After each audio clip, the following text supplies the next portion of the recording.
tweede helfte van Matteus hoofstuk 15 bestudeer. Ons het verlede Sondag 'n fees in die woord van die Here gehad met die eerste 20 verse.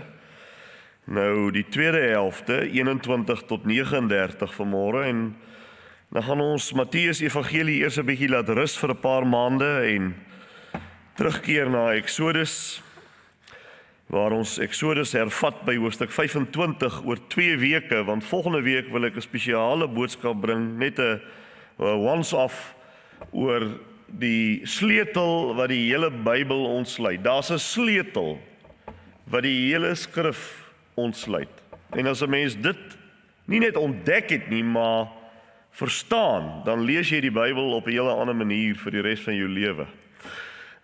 Jy vra nooit weer vra nie. En ek wil graag 'n boodskap daaraan spandeer.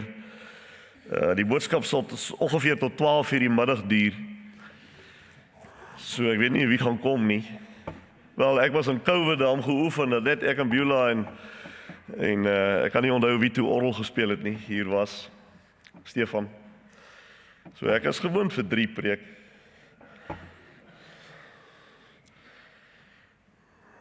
So besluit maar. Julle behoort eens so net na 12 daarom te kan verdaag. Maar ek wil volgende week, dit sal nie so lank wees nie, bietjie korter, maar deur die hele Bybel gaan om vir u te wys wat is hierdie sleutel wat die hele skrif oopmaak. Nou vanmôre die tweede helfte van Matteus 15, dis verse 21 tot 39. Voor ons dit lees, bid ons weer saam. Ons kom nou, Here, na u woord en vra dat u deur die Heilige Gees self met ons praat. Dit is 'n afgesaagde gebed wat ons omtrent elke week bid. Maar ons vra dit met ons hele hart. Praat self met ons.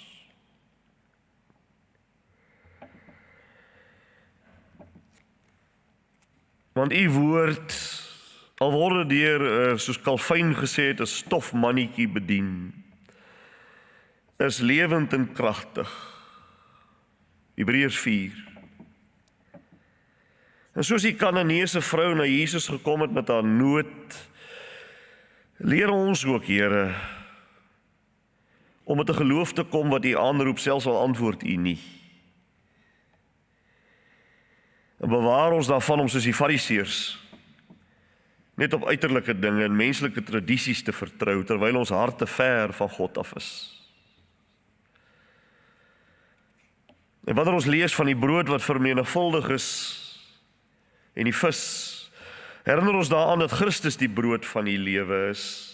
Hy meer as genoeg is vir elke nood van sy hele volk, sy Nuwe Testamentiese volk. Gee ons harte wat kan glo, ore wat hoor, genade, Here, om die woord ter harte te neem, tot eer van die Drie-enige. Amen. So dis dan Matteus 15 by versie 21. Baie bekende gedeelte.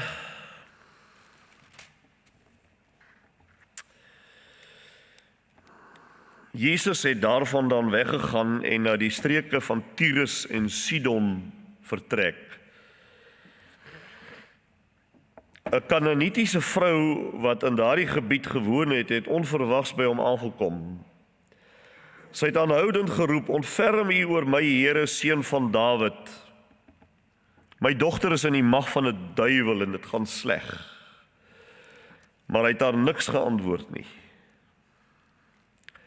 Sy disippels kom toe by hom en vra: "Stuur haar weg, want sy hou aan met skree agter ons." Jesus antwoord: "Ek is net na die verlore skape van die volk van Israel toegestuur." Maar die vrou kom kniel voor hom en sê: "Here, help my."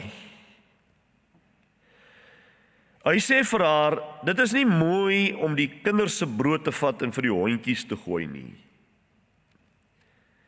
Dis waar die Here, sê sy. Maar die hondjies eet daarom van die krummels wat van hulle baas se tafels afval.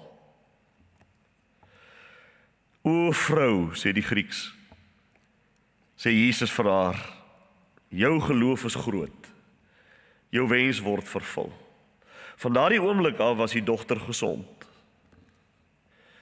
Jesus het daarvandaan vertrek en by die see van Galilea gekom, en hy het teen die berg opgegaan en daar gaan sit, en baie mense het na hom toe gekom met verlamdes, blindes, gebreklikes, dowes, en nog baie ander, en hulle voor hom neergesit. Hy het hulle gesond gemaak, sodat die menigte hulle verwonder het, toe hulle sien dat stommes praat, gebreklikes herstel is, verlamdes loop en blindes sien, en hulle die God van Israel geprys. Jesus het sy disippels nader geroep en vir hulle gesê, ek kry hierdie mense innig jammer, want hulle is nou al 3 dae lank hier by my en hulle het niks om te eet nie, en ek wil hulle ook nie sonder kos huis toe stuur nie, want hulle kan miskien op pad beswyk. Sy disippels sê vir hom, waar sal ons in hierdie verlate plek genoeg brood kry om so baie mense kos te gee? Hoeveel brood het julle, vra hy? 7, antwoord hulle, en 'n paar visies. Hy het gesê die mense moet op die grond gaan sit. Toe neem hy die 7 brode en die visse en dank God daarvoor. Daarna het hy die brood gebreek en dit aan die disippels gegee en hulle dit aan die mense gegee. En almal het geëet en genoeg gekry en die disippels het nog 7 mandjies vol bymekaar gemaak van die stukke wat oorgebly het. Daar was 4000 mans wat geëet het, afgesien van die vroue en kinders. Daarna het hy die mense huis toe gestuur, in die skei geklim en na die gebied van Magadan vertrek. Ons lees tot sover uit die heilige, foutlose, ewige woord van God.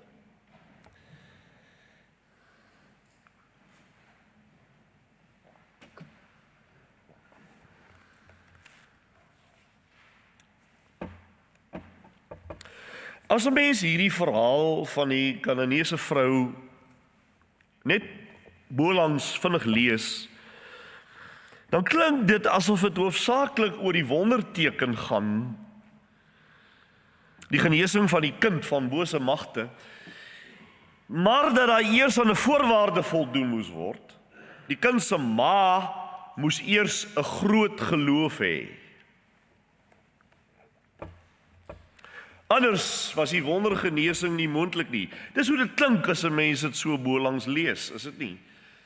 Alles hang af van die vrou en van haar geloof, maar die geloof moet 'n groot geloof wees. Soos die Here die groot superwonderdoener was, op die voorwaarde dat mense eers met 'n groot geloof kom. So die Here sê, wat wil jy hê moet ek vir jou doen? So en so. O, nou maar, wys dan eers vir my jou groot geloof. Wel, ja, dit is hoe dit klink as mense dit bolangs lees, maar ek wil vir u sê, dan verstaan mense die hele evangelie boodskap net mooi verkeerd om. Ek was die voorreg gehad om vir meer as 8 jaar op die platteland te wees, in die Swartland, waar alles letterlik van goeie reën afhang het. En dikwels was daar droogte, en dan, elke jaar het ons biddae gehad vir die oes, en dankdae gehad aan die einde van die jaar. Maar mense het soms die indruk gekry by sommige van die boere mense, met heel goeie bedoelings natuurlik, maar dat hulle dink, hulle moet eers groot genoeg glo. En as dit dan gereën het, dan was dit waarskynlik omdat daar wel so groot geloof was.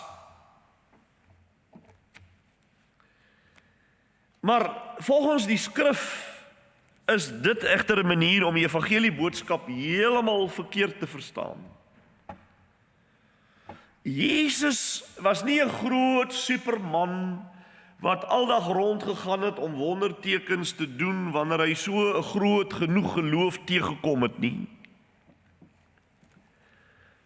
Die wondertekens wat hy wel gedoen het, was juis bedoel om mense na homself toe te trek en om hulle te troos en te bemoedig.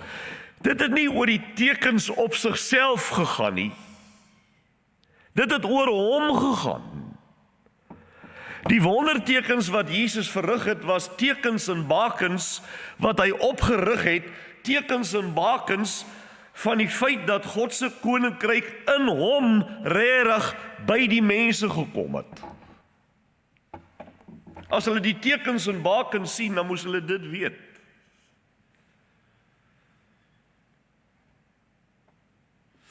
Wanneer sommige mense se oë, en ek bedoel geestelike oë, oopgegaan het vir wie die Here Jesus werklik is, het daar soms spontaan geloofsoorgawe gekom deur die kragtige werk van die Heilige Gees, soos by hierdie heidense vrou van wie ons vanmôre gelees het, wat nie eens tot die godsvolk behoort het nie. Sy was 'n heidense vrou. Maar sy spreek vir Jesus aan as seun van Dawid. Dit beteken, sy het op een of ander manier geglo dat hy die langverwagte Messias van die Jode is. Want seun van Dawid was 'n wat? Tafelberg moet dit weet.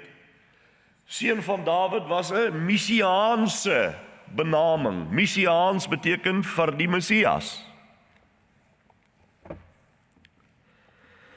En dis jy is die groot toets ook in ons lewens, wanneer ons in watse krisisse kom. Nie of die Here die wonderteken vir ons sal doen van 'n uitkoms te gee nie, nie of daar 'n groot geloof by ons te vind sal wees nie, maar sal dit vir ons nog steeds oor hom gaan of daar 'n wonderteken gebeur of nie? Of daar 'n uitkoms kom of nie? Want juis dit is geloof. Groot geloof is in werklikheid klein geloof wat op 'n groot Here vasgenaal bly. Al word daar ook geen gebed verhoor nie, en al kom daar vir dekades geen uitkoms nie.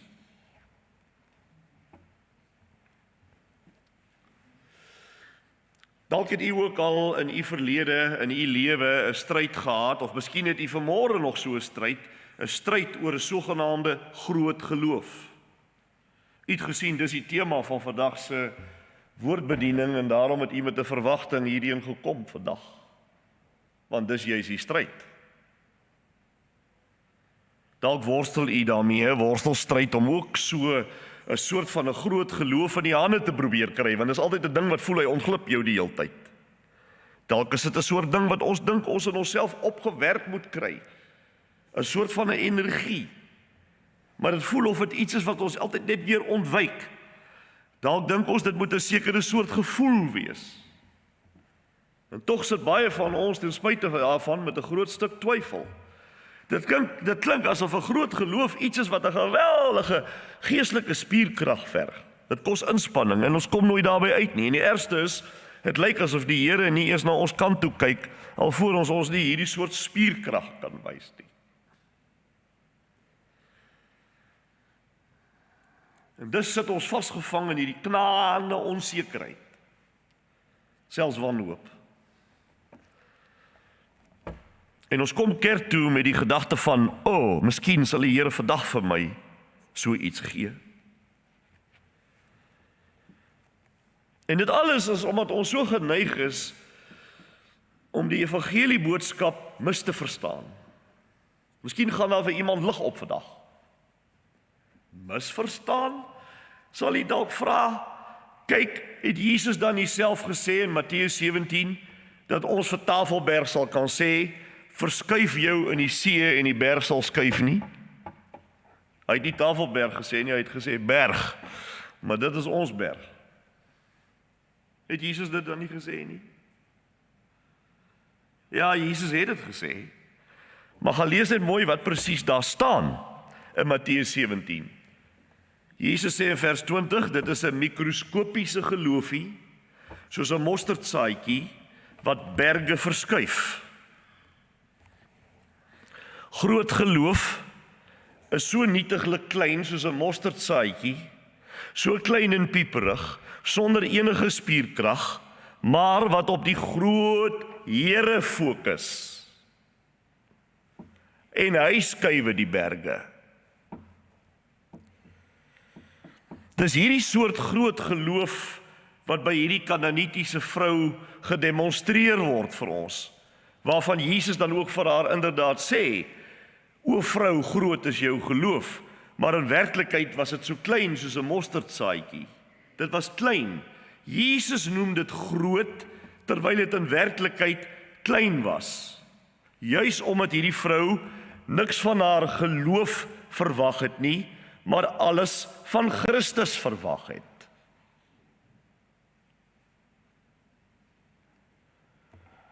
Dit is juis die groot geheim wat 'n mens moet ontdek. 'n Groot geloof verwag niks van dit self nie, maar alles van God se genade in Christus Jesus.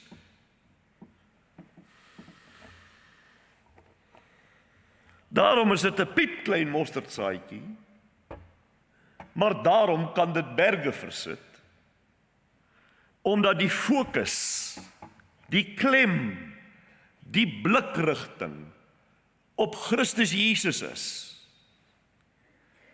Dis soos 'n dun draadjie wat aan 'n ysterpilaar anker. Maak nie saak hoe dun die draadjie is nie. Alles gaan oor die pilaar, waarom dit gedraai is.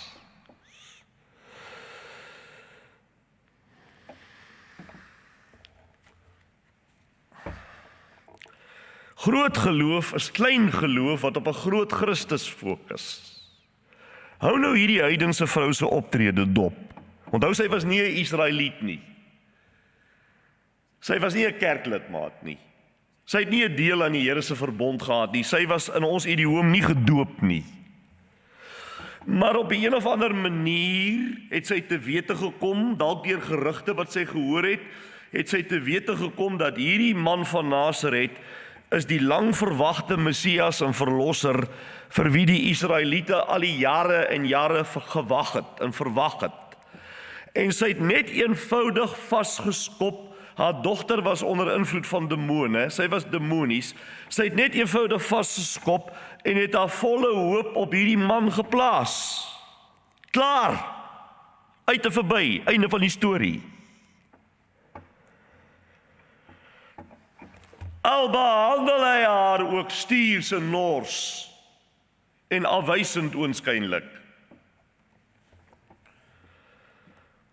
Want hy antwoord daar nie eers toe sy roep nie.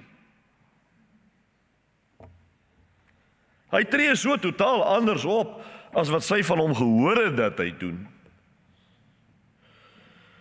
En dit kon sy eintlik ook op 'n manier verstaan, want hy was mos nou juis deur God, in die eerste instansie was hy mos nou juis deur God na Israel toegestuur, en sy was mos 'n heiden, 'n nie-Israeliet.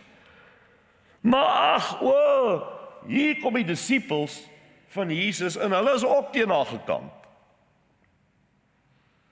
Hulle sê, Here, stuur tog hierdie vroumens weg, sy skree en raas hier agter ons.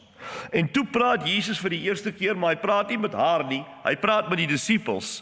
En hy sê 'n vreeslike ding, hy sê, ek kan nie aan haar versoek wat sy wil hê voldoen nie, want ek is na Israel toe gestuur. Stel jouself voor hoe moes daai vrou gevoel het, hè? Is dit nou die wonderlike Messias hierdie, hè? Wat so liefdevol is en so oorloop van barmhartigheid soos wat ek gehoor het hy is. Is dit nou hy? Wat soveel ander behoeftiges verhoor het en ek moet nou die eerste onwelkome wees? Maar wat lees ons? Ons lees dat die Heilige Gees haar oë oopgemaak het, haar oë van haar natuurlik, haar oë, die oë van haar gees en van haar hart oopgemaak het en sy roep nog harder. Sy is veronderstel om afgesit te wees, maar nie Jesus se norsheid oënskynlik, sy woorde, sy disippels, niks stop haar nie. Sy worstel met die Heiland soos Jakob met God geworstel het in die Jabok. Sy val voor hom neer en sê, Here, dit beteken, U is die hoogste gesag. Here, help my. Dis asof sy wil sê, Here, ek weet ek is maar net 'n heidense vrou, ek weet dit, ver weg van die kerk, ver weg van die gemeente van Israel. Ek weet ek verdien nie 'n druppeltjie van die see nie. Ek weet dit baie goed. U het absoluut al die reg om by my verby te loop, Here, maar ek glo U is die Messias. Ek staan by U. Al antwoord U my tot in die ewigheid nie 'n woord nie, sal ek nog steeds by U staan. En toe antwoord Jesus haar in die sin van dat hy met haar praat. Want jy sien, dis onmoontlik dat so 'n volhardende uitroep na die Here hom koud kan laat.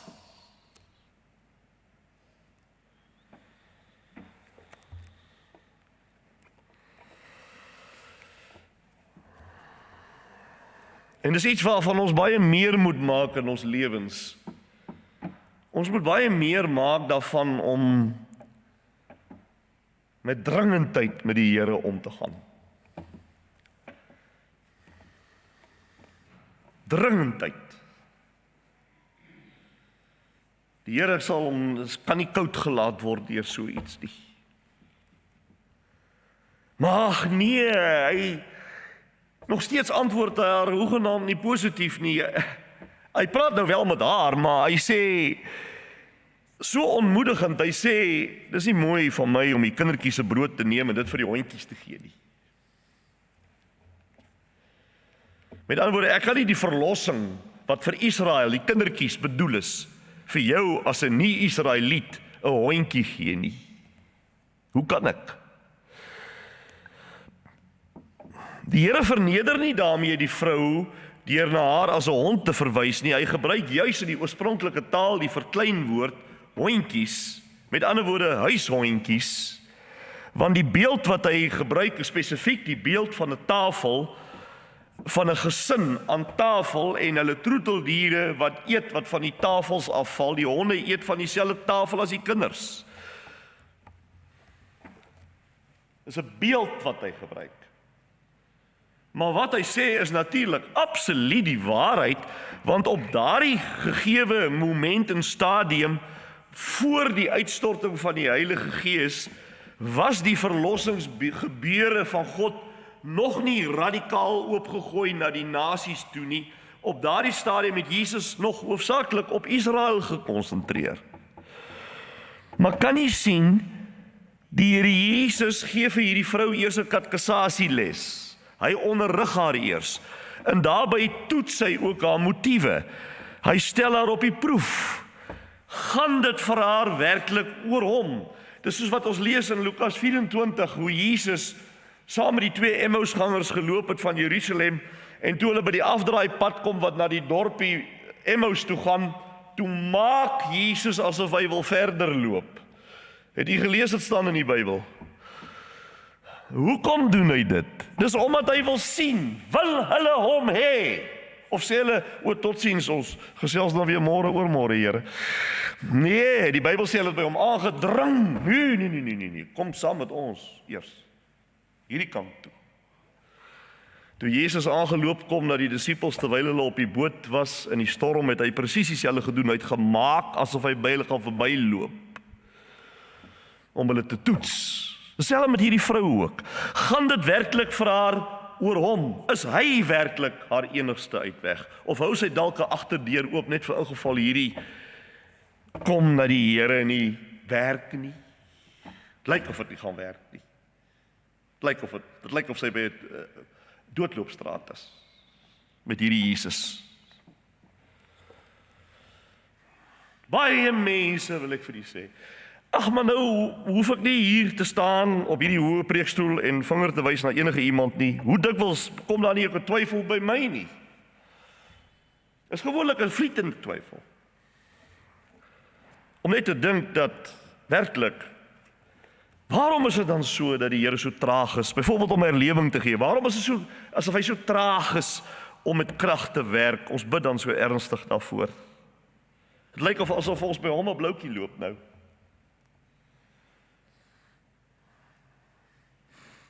Is dit die moeite werd om 'n Christen te wees? Is dit die moeite werd om 'n Christen te wees?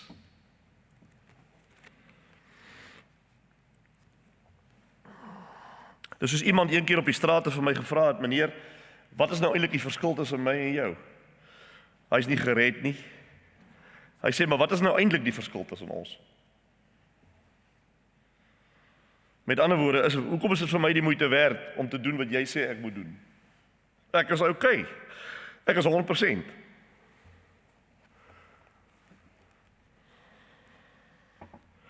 Dit lyk asof hierdie vrou met Jesus ook soos 'n doodloopstraat kry. Dat sy so sê, ek het probeer, maar totsiens. Jesus toets haar, jy sien. Hy toets haar. Die mens wat deur die krag van die Heilige Gees ontdek het wie Jesus is egter, sal volhard, al neem dit ook 100 jaar. En die agterdeure is toe. En al die fokus is op die man van Nasaret, al antwoord hy nie. Al tree hy oënskynlik geweldig vreemd op. Luister net na hierdie heidense vrou. Here, sy sê, Here, ek weet ek is soos 'n hondjie. Ek weet ek is nie soos die kindertjies nie. Ek is nie 'n verbondsmens nie. Ek is dit nie, jy is 100% reg. Maar hondjies kan mos krummels kry. Hulle doen dit tog. Hulle kan mos van die krummels kry wat van die kindertjies se tafel afval en net een van daardie krummeltjies sal my kind genees. En weet jy, op daai oomblik is dit asof die Here Jesus sy hande in die lug gooi en 'n hoera skree. Hy sê, o vrou, groot is jou geloof. Jou wens is onmiddellik vervul. Jou dogter is genees. Gaan maar huis toe. Gaan kyk. Dis asof die blydskap borrel uit hierdie woorde van die Heiland, is dit nie? Hy verheug hom oor hierdie onkundige vrou vir wie dit net oor hom gaan. Sy self is so swak, daar's bloedwyne geestelike spiere by haar. Sy het 'n pieperige mosterdsaadjie, maar sy klou vas aan hierdie man, Christus die Here. Dit is 'n groot geloof. Geen kragtoertjie nie. Dis net mooi die teenoorgestelde van kragtoertjies. Dis nie krag nie, dis swakheid. Dis nie volheid nie, dis leegheid. Dis nie rykdom nie, dis armoede. Dis nie hoogmoed nie, dis ootmoed. Want 'n groot geloof verwag niks van dit self nie, maar verwag alles van Christus. 'n Groot geloof buig voor die woord van die Here, kos wat dit wil. 'n Groot geloof weet dat hy self nie eens 'n molshoop kan verskuif nie, wat nog te sê 'n berg. Daarom lewe 'n groot geloof van krummels. Die krummels van die nagmaalstafel. Krummels wat van Jesus se kruisdood en opstanding getuig. Krummels wat sê, my genade is vir jou genoeg.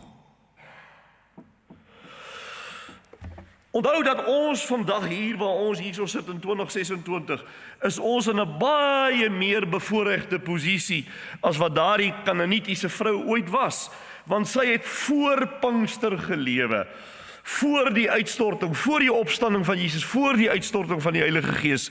Sy moes letterlik van geestelike krummels lewe, en tog is haar dogter van duiwels bevry. Maar ons lewe vandag na Pinkster. Ons lewe van, om het so te sê, van volgraan brode, nie van krummels nie. Die volheid van die Here Jesus is geopenbaar. Laat ons dan vir Jesus sien, vriende.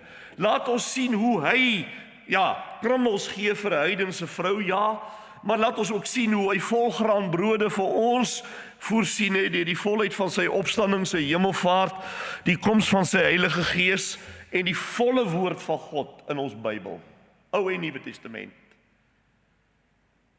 Dit is glad nie nodig om honger te ly nie. Glad nie. Laat ons ook sien dat dit streng gesproke nie die geloof in Christus is wat verlos nie, maar dat Christus is wat deur die geloof verlos, en daar's 'n verskil. Die krag wat verlos kom glad nie uit die daad van geloof nie, of die gevoel van geloof nie, of die soort geloof wat jy het nie. Die krag is in Christus self, op wie die mankolieke geloofie gerig is. Daarom sou ons dit heeltemal verkeerd verstaan. As ons selfs die kleinste deeltjie van verlossing aan ons geloof sou toeskryf. Nee, dit is Christus alleen wat seën. Ons ontvang dit net met die leë hand van die geloof. Maak nie saak hoe daai geloof lyk nie, dit kan pateties wees. Dink aan die man wat langs Jesus aan die kruis was. Hy was 'n minuut seker voor sy dood en hy was ook nie hy was misdadiger en die Heilige Gees moes sy oë oopgemaak het vir wie hierdie man hier langs hom, hierdie bebloede man langs hom is. En hy sê net, dink aan my Here, wanneer U in die koninkryk kom.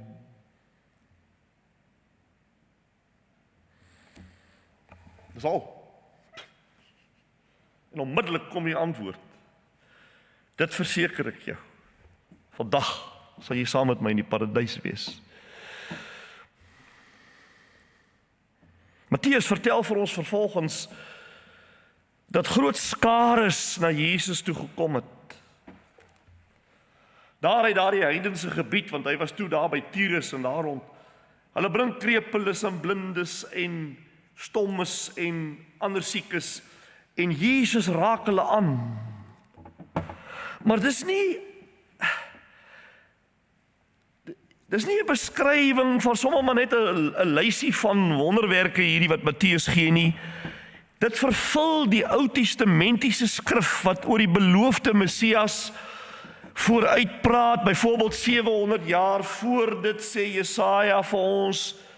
In Jesaja 35 praat hy oor die tyd van die Messias, 7 eeue verder, dan sê hy, dan sal die oë van blindes geopen word en die ore van dowes ontsluit word en lammes gaan spring soos takbokke en die tong van stommes gaan jubel. Dis wat Jesus daar doen, hy vervul dit. Maar Matteus voeg 'n merkwaardige opmerking by, hy sê, en hulle het die God van Israel verheerlik. Waarom sê hy nie bloot net, hulle het God verheerlik nie? Waarom sê hy, hulle die God van Israel verheerlik? Wel, dit was omdat daardie skare bestaan het uit hoofsaaklik nie Jode, uit heidene in daardie gebied waar hy toe op daai oomblik was. Hulle was nie Jode nie, maar net soos die Kanaanitiese vrou. Jy sien, dis hoekom hierdie laaste deel van Matteus 15 skakel soos 'n legkaart. Net soos die Kanaanitiese vrou kom hierdie heidene en hulle sê, hulle verheerlik die God van Israel, die enigste ware lewende God. Dis die eerste strale van wat mense sou kon noem van wat ons vandag sê wêreldsending. Die heidene, die nasies begin die God van Israel verheerlik, net soos Jesaja voorspel het in Jesaja 60. Die nasies sal na u lig toe trek. Kan jy sien, dis 'n presiese korrelasie met die Kanaanitiese vrou wat ook 'n heiden was. En dit is ook in presiese korrelasie met net daarna die voeding van die skare mense met die brood en vis. Want ook hulle was heidene.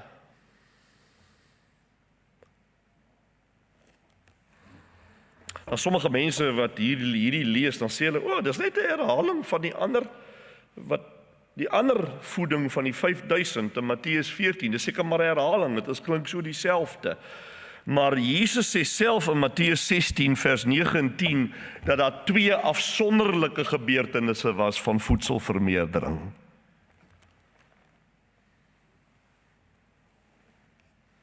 Die eerste voedselvermeerdering wat ons 'n paar weke gelede bestudeer het in hoofstuk 14, het naby die see van Galilea plaasgevind, maar die skare het hoofsaaklik uit wie bestaan? Wie weet die antwoord? Jode. Die tweede voedselvermeerdering vind plaas nadat Jesus die streke van Tyrus en Sidon daar was en daarna deur die gebied van Decapolis beweeg het, sê Markus 7:31, weer by die see van Galilea, maar nou op 'n ander plek by die see van Galilea as waar die eerste voedselvermeerdering was. Beide by die see van Galilea, die een hier, die een daar. Die een hier vir die Jode, die ander een daar vir nie-Jode. Decapolis beteken 10 stede, was 'n gebied wat oorwegend deur nie-Jode bewoon was. Maar jy sien, God is besig, dis my so wonderlik. God is besig om die seën, die blessing, die seën van God, is Jesus besig om na die nasies toe uit te brei. Stadig gaan dit. Hy brei dit uit na die nasies toe, net soos die profete voorspel het. Soos duisende jare voor die profete nog aan Abraham beloof was. Heeltemal in lyn met die genesing van die Kanaanitiese vrou se kind. Ook 'n nie-Jood. Nie-Jode wat die genesingsgoed gekry het, nie-Jode wat die kos gekry het. So, ek hoef nie eintlik vir u te sê wat die boodskap van hierdie tweede voedselvermeerdering is nie. U weet dit sommer nou alreeds.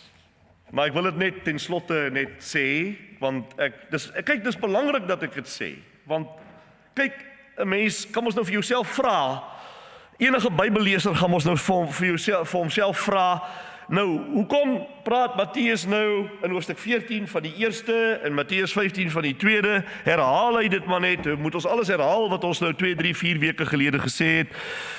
En die antwoord is nee, elkeen van hierdie gebeurtenisse het 'n unieke eie soortige boodskap. So daar's 'n unieke eie soortige boodskap in hierdie tweede voedselvermeerdering en dit is wat ek vir u moet uitlig. Wat is die unieke boodskap hier?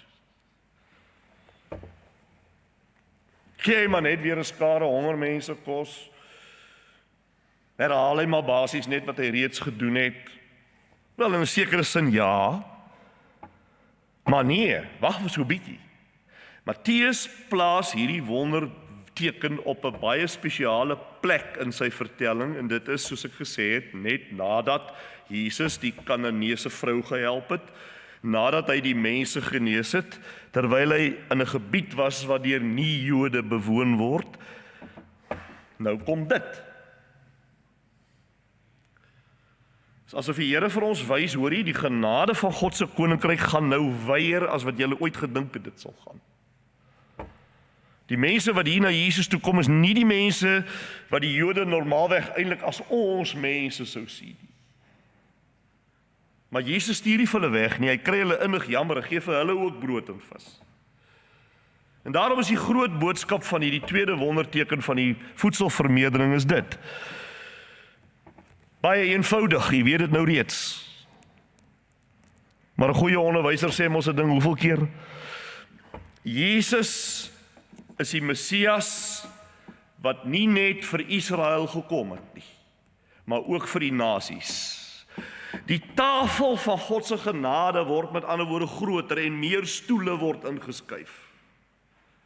'n Mense wat ver was, word nader gebring. Mense wat deur Israel een kant toe gestoot sou word deur Jesus ingebring. En dis waarom hierdie wonderteken vir ons vandag belangrik is, want ons mag nooit die evangelie boodskap net vir onsself wil hou nie, en neus optrek vir buitestanders nie, of mense afskryf omdat hulle anders is, of van 'n ander agtergrond is, of nie, soos die mense wat ons dink wat die evangelie waardig is nie. Ons mag dit nooit doen nie. Die Here Jesus se hart is baie groter as wat ons grense is. Ons sê, ek gaan so 'n bietjie by hierdie ou verby, maar die Here Jesus sê, wag, stop met daai ou en bring hom in, bring hom na my toe. Bring hom na my toe. Dis nie wonderlik nie. Dis wonderlik vir my.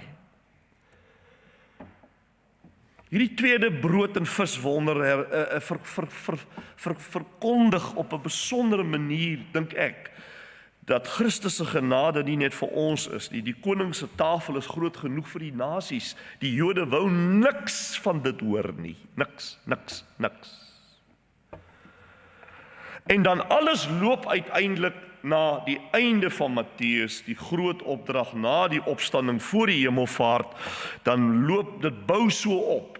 Dan sien ons dat wat hier nog net soos 'n klein straaltjie lig is, word dan na die opstanding soos 'n magtige rivier, waar Jesus sê, net voor sy hemelvaart, dan sê hy, aan my is gegee alle mag in die hemel en op die aarde, gaan julle heen en gaan maak disippels van al die nasies.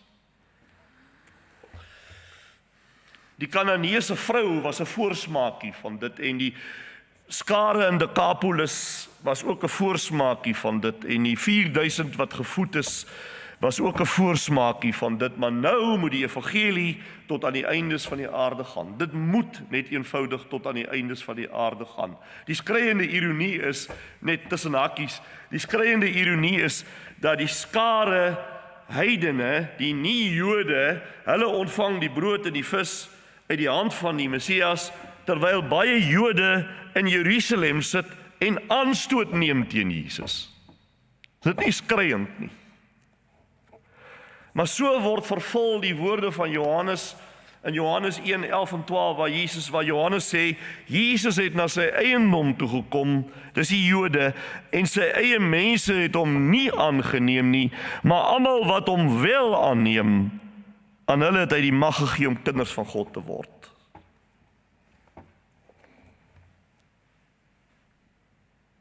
En daarom kan ons hierdie preek afsluit met een van die heerlikste uitnodigings in die Bybel. Daar's baie, maar een van die heerlikste uitnodigings in die Bybel is waar Jesus sê, wie na my toe kom, sal ek nooit uitwerp nie.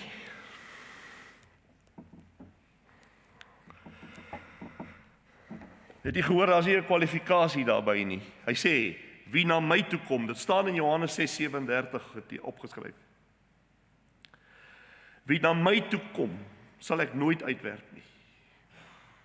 Dis vir my die boodskap van Matteus 15. Dis die boodskap.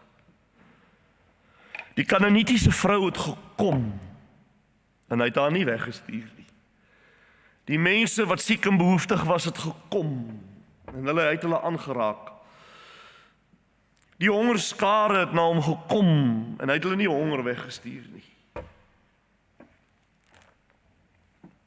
Want jy sien, sy ontferming is groter as wat ons sonde is. As 'n mens swaar gesondig het, is dit baie moeilik om dit te glo. Ek weet nie of u dit al agtergekom het nie. Dit is baie moeilik om dit te glo. Dat sy ontferming en genade regtig groter is as my sondes. Dat sy genade ryker is as my onwaardigheid. Dat sy voorsiening oorvloediger is as al my nood. Dit is moeilik om dit te glo. Maar 'n mens moet eenvoudig, as jy ernstig is met jou wandel met die Here, moet jy eenvoudig by die Here gaan sit en jy moet sê, Here, hier sit ek totdat U my geestelike oë oopmaak en ek dit verstaan. Ek wil dit verstaan, hierdie ding. Wys dit vir my asseblief, dat U genade groter is as my sondes.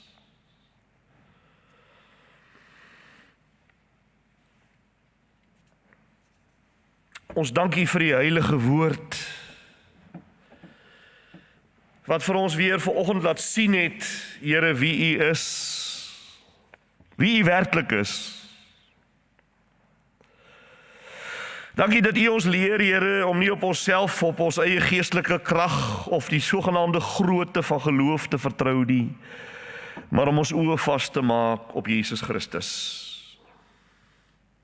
Dankie dat die reddende krag nie in ons geloof lê nie, maar in U self. Dis juist wat ons glo. Help ons om soos die Kanaanitiese vrou, sy het wat niks gehad het waarop sy kon roem nie. Niks nie. Om net eenvoudig blaatant na U te kom. Dankie dat U nie mense wegstuur wat werklik na U toe kom nie. Dankie dat die koninkryk nie net bedoel is vir 'n klein groepie nie, soos die etniese Israel. Dankie dat die mense wat ver is nader gebring word. Bewaar ons tog daarvan, bewaar my daarvan, Here, om mense af te skryf. Omdat ek dink hulle is nie eintlik die koninkryk van God waardig nie. Ek is, hulle is nie. Breek hierdie hoogmoed in ons harte af. Gee ons die hart van Christus. Die hart vol ontferming. Dat ons leeg kan wees van onsself, vol van Hom. En stuur ons uit met die evangelie, Here, solank as wat dit nog dag is. Aan U Vader behoort al die eer. Aan U Here Jesus behoort al die heerlikheid. Aan U, o Heilige Gees, behoort ons dankbaarheid. Amen.